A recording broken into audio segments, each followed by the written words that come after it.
नमस्कार साथियों, स्वागत है आप सभी का आपके अपने चैनल में। साथियों, आज हम जानेंगे, जैसे कि हमने लास्ट वीडियो में जाना था कि आसन और प्राणायाम कैसे काम करते हैं हमारे शरीर में, हमारे सूक्ष्म शरीर और हमारे स्थूल शरीर पे। हमने उसमें ये भी बताया था कि ये हमारे सिंपैथेटिक नर्वस सिस्टम और पैरासिम्पैथेटिक नर्वस सिस्टम से कनेक्ट। तो उसमें अब आज हम ये वीडियो में जानेंगे कि इड़ा, पिंगला और सुषुम्ना नाड़ी कैसे काम करती हैं। तो आज हम जानते हैं कि हमारे शरीर के अंदर 72,000 नाड़ियां बताई गई हैं हठ योग के अनुसार, जिसमें से 10 प्रमुख हैं। उनमें से 3 जो सबसे प्रमुख नाड़ियां हैं, इड़ा, पिंगला और सुषुम्ना। इड़ा नाड़ी हमारे बाएं स्वर में प्रवाहित रहती हैं और पिंगला नाड़ी जो हमारे दाएं स्वर में प्रवाहित रहती हैं। इन दोनों के बीच में सुषुम्ना नाड़ी होती है। सुषुम्ना नाड़ी का स्थान बताया गया है स्पाइनल कॉर्ड। हमारा स्पाइनल कॉर्ड, कहते हैं कि जिस व्यक्ति का स्पाइनल कॉर्ड जितना मजबूत होता है, जितना स्वस्थ होता है, वो इंसान उतना ही निरोगी, उतना ही शक्तिशाली होता है, उतना ही स्वस्थ होता है। इड़ा और पिंगला नाड़ी हमारी मूलाधार चक्र से निकलते हुए हमारे स्पाइनल कॉर्ड के दोनों तरफ से एक दूसरे को क्रॉस करते हुए आज्ञा चक्र तक जाती हैं और उन दोनों के बीच में सुषुम्ना नाड़ी होती है, जो कि मूलाधार चक्र से होते हुए हर एक चक्र पे, यानी कि हमारे शरीर में जो 7 चक्र पाए गए हैं, जो मूलाधार चक्र से लेके सहस्रार चक्र तक, उन 7 चक्रों पे इड़ा और पिंगला से मिलते हुए मूलाधार से शुरू होके सहस्रार चक्र तक सुषुम्ना नाड़ी जाती है। इस तरह ये तीनों एक दूसरे से मिलते हुए जो है हमारे स्पाइनल कॉर्ड के थ्रू हमारे शरीर में काम करती है। अब हमारे शरीर में जितनी भी नाड़ियां हैं, इड़ा, पिंगला और सुषुम्ना के साथ साथ यहाँ से सारी नाड़ियां हमारे स्पाइनल कॉर्ड से ही, यानी कि हमारे मणिपुर चक्र से ही जो है संचालित होती है। इस तरह इन जो है हमारे आसन और प्राणायाम का इनसे कनेक्शन होता है। अब हमारे शरीर का जितना भी काम है वो इन्हीं नाड़ियों के द्वारा नियंत्रित होता है। तो अब जब आसन और प्राणायाम से हमारी सभी नाड़ियां शुद्ध और स्वस्थ रहेंगी तो हमारा शरीर ऑटोमेटिक स्वस्थ रहेगा।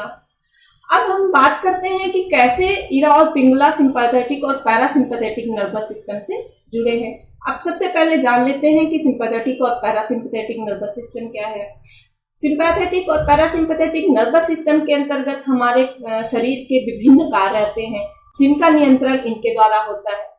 सिंपैथेटिक नर्वस सिस्टम हमारे शरीर के अंदर जो भी कार्य हो रहे होते हैं उनको एक्सीलरेट करता है, यानी को उनको करता है, चलाता है। और पैरासिम्पैथेटिक नर्वस सिस्टम हमारे शरीर के अंदर हो रहे उन कार्यों को कम करता है, यानी कि रोकता है, जिससे कि हमारे शरीर के कार्यों में नियंत्रण बना रहता है। नहीं तो मान लीजिए अगर हमारा पैरासिम्पैथेटिक नर्वस सिस्टम ठीक से काम ना करे तो वो काम हमारे शरीर में होता जाएगा और हमारे शरीर के अंदर संतुलन बिगड़ जाएगा।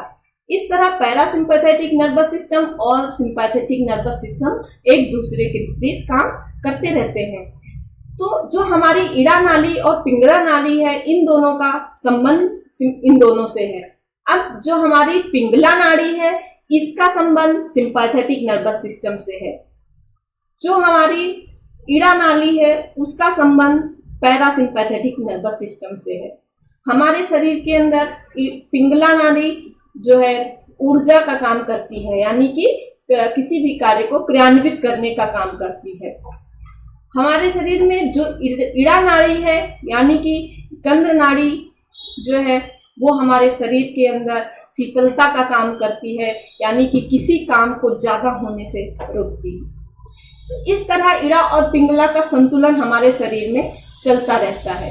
जब इन दोनों का संतुलन बिगड़ जाता है शरीर के अंदर, तो हमारे अंदर रोग उत्पन्न हो जाते हैं। ऐसा माना गया है कि जो है सूर्य नाड़ी यानी कि पिंगला नाड़ी का प्रभाव दिन में ज्यादा होता है और चंद्र नाड़ी यानी कि इड़ा नाड़ी, उसका प्रभाव रात में ज्यादा होता है। अब जो लोग अपने कार्य को लेके या अपने काम को लेके दिन में तो काम करते ही करते हैं, रात में भी बहुत चिंतित रहते हैं, बहुत चिंता में रहते हैं, हमेशा उसके बारे में सोचते विचारते रहते हैं, ऐसे लोगों के अंदर जब जैसा कि ईड़ा नाड़ी का जो है प्रवाहमान होना रात में बताया गया है कि रात में ईड़ा नाड़ी प्रवाहित होती है। जब व्यक्ति अपने काम को लेकर रात में भी बहुत चिंतित रहता है और अपने शरीर की जो है क्षमता से ज्यादा काम करता है, तो उस व्यक्ति की जो है ईड़ा नाड़ी असंतुलित हो जाती है। यानी कि उस समय भी, रात के समय भी ईड़ा की जगह पे पिंगला नाड़ी चलायमान होती है, जिसकी वजह से संतुलन बिगड़ जाता है।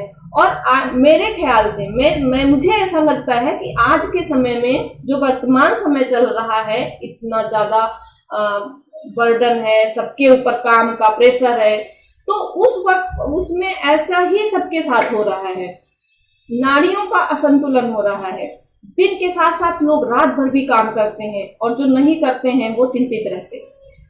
तो ईड़ा और पिंगला का जो है संतुलन बिगड़ रहा है, इस वजह से लोग ज्यादा बीमार हो रहे हैं।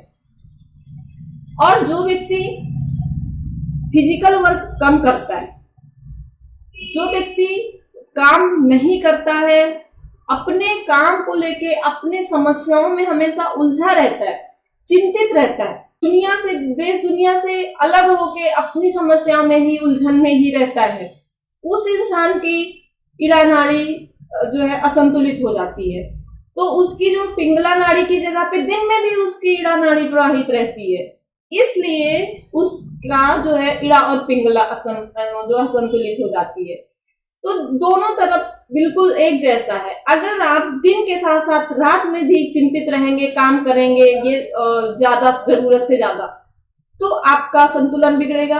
अगर आप बिल्कुल काम नहीं करेंगे, फिजिकल वर्क नहीं करेंगे, सिर्फ अपनी समस्याओं का रोना रोते रहेंगे, अपनी समस्याओं में उलझे रहेंगे, तो भी आपका संतुलन बिगड़ जाएगा। इस तरह ईड़ा और पिंगला के असंतुलन से आपके अंदर तमाम सारे रोग उत्पन्न हो जाएंगे। तो अब आप इस बात को समझ गए कि जो है ईड़ा और पिंगला कैसे काम कर रही है हमारे शरीर के अंदर।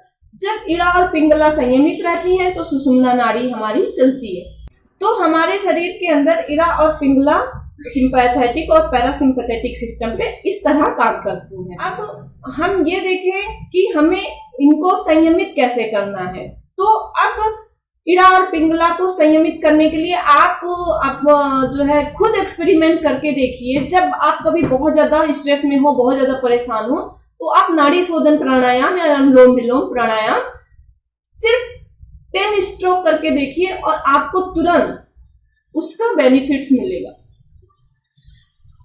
तो अब ईड़ा और पिंगला को, यानी कि सिंपैथेटिक नर्वस सिस्टम और पैरासिम्पैथेटिक नर्वस सिस्टम को कंट्रोल करना कितना ज्यादा जरूरी है, और उसको कंट्रोल कर पाना सिर्फ और सिर्फ योग अभ्यास के द्वारा संभव है। अब आप खुद से आप देखिए कि योग अभ्यास हमारे जीवन के लिए कितना ज्यादा जरूरी है। इस वीडियो को बनाने का हमारा सिर्फ एक ही मकसद था साथियों, कि मैं आपको समझा पाऊं कि योग अभ्यास आपके लिए कितना ज्यादा बेहद जरूरी है, कितना ज्यादा जरूरी है।